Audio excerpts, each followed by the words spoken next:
Welcome to the Tech Meme Ride Home for Tuesday, December 8th, 2020. I'm Brian McCullough. Today, say hello to AirPods Max. Cloudflare and Apple have developed a new internet privacy protocol.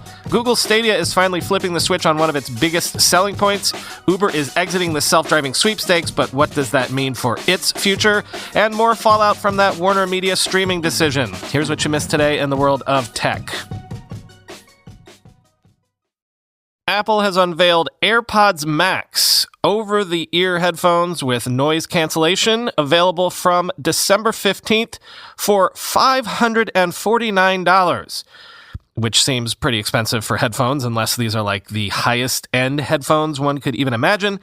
They do come in 5 colors, though, and the design is pretty spiffy looking. Quoting from Apple's press release, AirPods Max combine a custom acoustic design, H1 chips, and advanced software to power computational audio for a breakthrough listening experience with adaptive EQ, active noise cancellation, transparency mode, and spatial audio. Each ear cup attaches to the headband through a revolutionary mechanism that balances and distributes ear cup pressure and allows it to independently pivot and rotate to fit the unique contours of a user's head. Each ear cushion uses acoustically engineered memory foam to create an effective seal, a critical factor in delivering immersive sound. The digital crown, inspired by Apple Watch, offers precise volume control and the ability to play or pause audio, skip tracks, answer or end phone calls, and activate Siri. AirPods Max feature a 40mm Apple-designed dynamic driver that provides rich, deep bass, accurate mid-ranges, and crisp, clean, high-frequency extensions so every note can be heard. A unique dual neodymium ring magnet motor allows AirPods Max to maintain total harmonic distortion of less than 1% across the entire audible range, even at maximum volume. Equipped with an Apple-designed H1 chip in each ear cup, a custom acoustic design, and advanced software, AirPods Max use computational audio to deliver the highest quality listening experience possible. Utilizing each of the chip's 10 audio cores, capable of 9 billion operations per second, computational audio powers a breakthrough listening experience, end quote. So again, adaptive EQ, active noise cancellation, transparency mode, so when you want to hear what's going on around you, you can, and spatial audio. Also, apparently, 20 hours of battery life. It also ships with a smart case that looks kind of like a purse that allows the AirPods Max to go into a low power state. But you still got to charge over a wired lightning connector, and given all those features, there's really nothing here that no one else has. So again, seems pretty expensive for checks notes earphones. As Eric Adelson tweeted, I'd sooner spend $549 on a private detective to find the 3 sets of regular headphones I lost, end quote. This is interesting, sticking on the Apple front. Cloudflare and Apple say they have teamed up to develop a new privacy-friendly internet protocol called Oblivious DNS over HTTPS, which decouples DNS queries from internet users for more privacy. Quoting TechCrunch, here's how it works. Oblivious DNS over HTTPS, or ODOH, wraps a layer of encryption around the DNS query and passes it through a proxy server, which acts as a go-between the internet user and the website they want to visit. Because the DNS query is encrypted, the proxy can't see what's inside, but acts as a shield to prevent the DNS resolver from seeing who sent the query to begin with. What ODOH is meant to do is separate the information about who is making the query and what the query is, said Nick Sullivan, Cloudflare's head of research. In other words, ODOH ensures that only the proxy knows the identity of the internet user and that the DNS resolver only knows the website being requested. Sullivan said that page loading times on ODOH are, quote, practically indistinguishable from regular DNS over HTTPS and shouldn't cause any significant changes to browsing speed, end quote. Of course, DNS is operated by your ISP, sort of by default, which means that your ISP knows who you are and which websites you visit. Some ISPs sell that data to advertisers. So basically, this would prevent your ISP from seeing where you go on the web without the need for a VPN. Google says Stadia users will be able to live stream their games directly to YouTube starting today, quoting The Verge. From the very beginning, Google Stadia and YouTube were supposed to work together. Thanks to the magic of cloud computing, you'd be able to click a YouTube ad to instantly begin playing a game. YouTubers would be able to invite their viewers to instantly join their game. And perhaps most importantly, creators would be able to instantly, effortlessly be able to live stream their Stadia games to YouTube just by pressing a button on the controller. None of those things happened at Stadia's launch last November, but the biggest one is apparently arriving now. Every Stadia user will be able to live stream directly to YouTube starting today, a representative confirms to The Verge. According to 9 to 5 Google, you'll still have to give your stream a title and tweak a few settings like whether your stream is appropriate for kids to comply with children's protection rules. It's also not clear whether you'll be able to stream in 4K quite yet, as Stadia originally promised. You'd also likely need a $9.99 a month Stadia Pro subscription for that, like you do for 4K gameplay. The feature couldn't come at a more important time for Stadia. The service's most important game yet, Cyberpunk 2077, is arriving this week, end quote.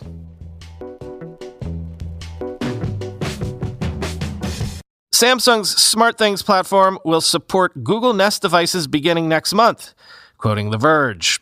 Prior to this, owners of devices that qualified for the Works with SmartThings WWST certification had to use separate software to manage any Google Nest products they owned.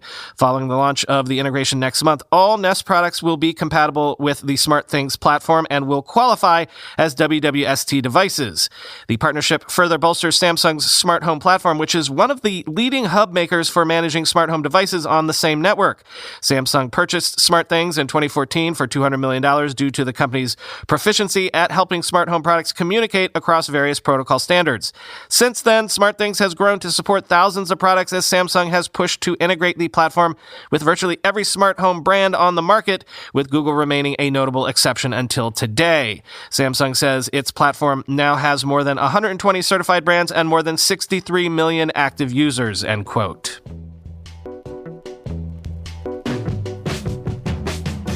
SpaceX's Starlink satellite network has won $885 million in federal aid for rural broadband, part of a $9.2 billion allocation by the FCC to be paid across 180 auction bidders, quoting GeekWire. In all, 180 bidders won subsidies that are to be paid out over the next 10 years. Only one other satellite broadband provider is on the FCC list, Hughes Network Systems, which will receive $1.3 million to serve rural sites in Rhode Island. The FCC said the RDOF program will provide $222.8 million to support broadband service to rural communities in Washington state. SpaceX is due to get the biggest share of those subsidies in its home state, amounting to $80.4 million. Washington also leads the state-by-state list for SpaceX subsidies. More than 5.2 million homes and businesses are expected to benefit from the program, in which funds were allocated through a reverse auction, end quote.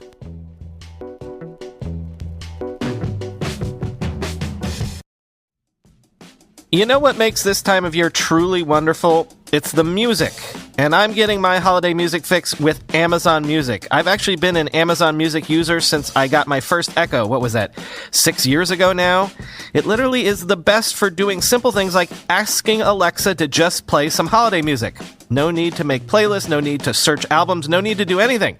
Haven't tried Amazon Music before for yourself? For a limited time, you can get your first 3 months of Amazon Music Unlimited for free. That's access to more than 70 million songs on demand and ad-free. Play the songs you want, when you want, free for 3 months. You could play Mariah on repeat all day long, all the way into 2021 if that's your jam. Listen at home or wherever you are. Your holidays will be merrier with fun, festive tunes. Remember, for a limited time, new subscribers can get 3 months of Amazon Music Unlimited for free. Go to amazon.com/ridehome. That's amazon.com/ridehome to get your first 3 months of Amazon Music free. Starts at $7.99 per month after that. New subscribers only. Terms apply. Offer expires January 11th, 2021. For over 100 years, Trico has been the leader in innovation and ingenuity for everything wiper blades. Trico was the first to mass-produce wiper blades, and they have received numerous awards from vehicle manufacturers who trust Trico to put the best products on their vehicles. One of their products, Trico Neoform, is designed to match your vehicle's exact connection. That means no more guessing, no more hassle, and no more confusion when installing your wiper blades. Trico Ultra wiper blades are American-made premium wiper blades that shine in any weather. These wiper blades also feature a unique design that converts wind force into extra pressure, allowing for maximum windshield contact. The Trico Smart Set wiper blades automatically pair the correct size and fit wiper blades specifically to your vehicle. If you're in your car right now, just look at your wiper blades. If you notice spots on your windshield that should be clear of dirt but aren't, just know that those spots aren't going to get any better. It's probably time for you to get some great new Trico wiper blades found at wipers123.com. Use promo code RIDE and save $10 off your next order of $40 or more. Wipers123.com and promo code RIDE for $10 off your order of $40 or more. Perhaps the biggest news is the news that Uber is getting out of the self-driving car game. Uber is selling its self-driving unit, Advanced Technologies Group, to self-driving startup Aurora Innovation in a deal valuing the Advanced Technologies Group at $4 billion. With this tie-up, Uber CEO Dara Khosrowshahi is joining Aurora's board. Uber is investing $400 million in Aurora, and Aurora is now valued at $10 billion, quoting CNBC. Overall, Uber and ATG investors and employees are expected to own a 40% stake in Aurora, according to a regulatory filing accompanying the deal. Uber alone will hold a 26% stake. The startup is being valued at $10 billion in the transaction, according to a person familiar with the terms of the deal. Aurora is backed by Hyundai, Amazon, and major venture firms including Greylock and Sequoia. TechCrunch first reported in November that the two companies were in talks for ATG. Uber's co-founder and former CEO Travis Kalanick had viewed self-driving as an essential investment, saying in 2016 he believed the world would shift to autonomous vehicles. ATG had been a long-term play for Uber, but the unit brought high costs and safety challenges. Throughout the course of a pandemic-stricken year, Uber has made efforts to stem losses in its ride-hailing business, control business costs, including with major layoffs in the spring, and to grow its delivery business, end quote. Yeah, so about that. It wasn't that long ago that self-driving was called an existential issue for Uber. Was it? How many billions of dollars of VC money was burned by Uber going for the brass ring in self-driving? On the one hand, you could say that it's surprising Uber tried to keep the self-driving race going this long. But on the other hand, if you're a longtime Uber bull, it was probably because Travis Kalanick sold you on a vision of Uber one day being the one brand, the one app for everyone for transportation. Uber was going to go for monopoly market control. It would muscle out everyone else around the world and thus garner monopoly pricing power. And on top of that, ideally synchronized to that, when people stopped needing to own their own cars themselves because self-driving was ubiquitous, Uber would be the brand everyone would pay for their monthly transportation subscription. And Uber's costs would go to the basement because they wouldn't have labor costs anymore because there wouldn't be drivers. Not sure how well that ever gelled with the original Uber vision of not owning anything tangible, merely being a platform, but never mind. So in the last few years, Uber has exited a ton of overseas markets, indicating they're not going for global monopolies anymore. In the markets it still remains in, it is still fighting tooth and nail with rivals it has never managed to slay. And now the promised margin-expanding future of no longer needing drivers is, well, it's not going away necessarily, but it's not going to be wholly owned by Uber either. So what business is Uber now? It's not the promised business Travis Kalanick sold Uber bulls on. It's pretty much, at least from what we can see, the business Uber is in now, which continues to not be profitable. Or else they're just trying to pivot more and more into the food delivery space, which, again, kind of DoorDash is the leader there. So is there a path to profitability for Uber now that plans A and B are no more? As Lee Drogan tweeted, quote, "Uber exiting driverless certainly isn't something anyone saw coming a few years ago. Wow, how the scope of that business has narrowed," end quote. Again, I just find this whole story fascinating. According to The Hollywood Reporter, WarnerMedia's decision to debut its slate of 2021 films on HBO Max has blindsided creatives and their representatives, basically everyone in Hollywood, and they are not pleased. For example, quote, Some of our industry's biggest filmmakers and most important movie stars went to bed the night before thinking they were working for the greatest movie studio and woke up to find out they were working for the worst streaming service. Filmmaker Christopher Nolan, whose relationship with Warner's dates back to Insomnia in 2002, said in a statement to The Hollywood Reporter. Added Nolan, quote, "Warner Brothers had an incredible machine for getting a filmmaker's work out everywhere, both in theaters and in the home, and they are dismantling it as we speak. They don't even understand what they're losing. Their decision makes no economic sense, and even the most casual Wall Street investor can see the difference between disruption and dysfunction," end quote. Quoting more from The Hollywood Reporter. Surprisingly to some in the industry, sources say the idea was the brainchild of Warner Brothers COO Carolyn Blackwood, who, looking at a relatively weak 2021 movie slate, saw an opportunity to avoid the humiliation of potentially bad grosses while currying favor with streamer-obsessed higher-ups. The instant response in Hollywood was outrage and a massive girding for battle. Quote, "Warner's has made a grave mistake," says one top talent agent. "Never have this many people been this upset with one entity," end quote. Like others, he had spent much of the day dealing with calls from stunned and angry clients. And that swooshing sound you hear, it's the lawyers stropping their blades as they prepare for battle. That Warner's was self-dealing in shifting these movies to its own streamer, perhaps, or that the company acted in bad faith. Some talent reps say the decision affects not only profit participants, but others who have worked on films, as the move might affect residual payments. They expect and hope that the guilds will get involved. The Writers Guild of America declined to comment. The Warner's move poses big, maybe even existential questions. How do theaters survive this supposedly one-time, excused by the pandemic move? Genies are hard to put back in the bottle, and no one believes Warner's intended this to be temporary anyway. What damage will be done to exhibitors by training customers that if they sit on their sofas, the biggest movies will come?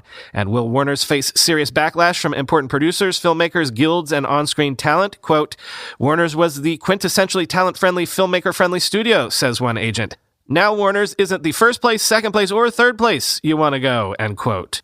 Many in Hollywood think WarnerMedia opted for this drastic move to play to streaming-infatuated Wall Street and redo the botched launch of HBO Max, which has netted a dismal 8.6 million activated subscribers so far. But one prominent agent notes that the top executives at WarnerMedia and its parent AT&T, CEO John Stankey, WarnerMedia CEO Jason Kilar, and of course Sarnoff, quote, "don't understand the movie business and they don't understand talent relations," end quote. While Kilar pays what is seen as lip service to movies, industry veterans say Warner's is sacrificing the huge profit that comes from selling movies in multiple formats and on multiple platforms around the world, end quote. Variety is also reporting that Legendary, that production company which has been behind most of Nolan's films and which co-financed the upcoming Dune, among others, is considering suing Warner Brothers. Quote, "Part of Legendary's frustration is that despite largely bankrolling Dune and Godzilla vs. Kong, the production company didn't have much of a say in how its buzzy titles would be released. Moreover, the company felt that Warner Brothers wasn't being transparent with its intentions. Months ago, Netflix had discussed a possible sale of Godzilla vs. Kong for a hefty $250 million, but WarnerMedia, the parent company of Warner Brothers, blocked that arrangement.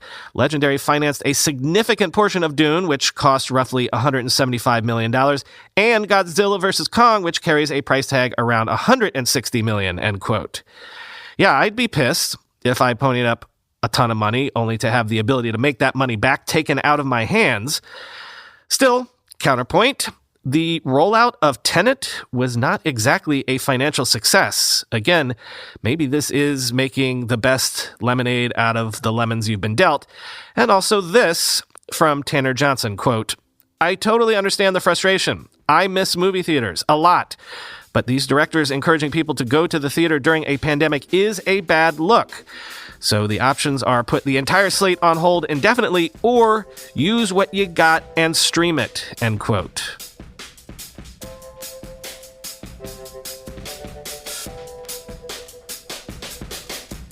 Once again, it's another crunch schedule day for me to attempt to squeeze in recording a weekend bonus episode for you here. So I'm going to run. Talk to you tomorrow.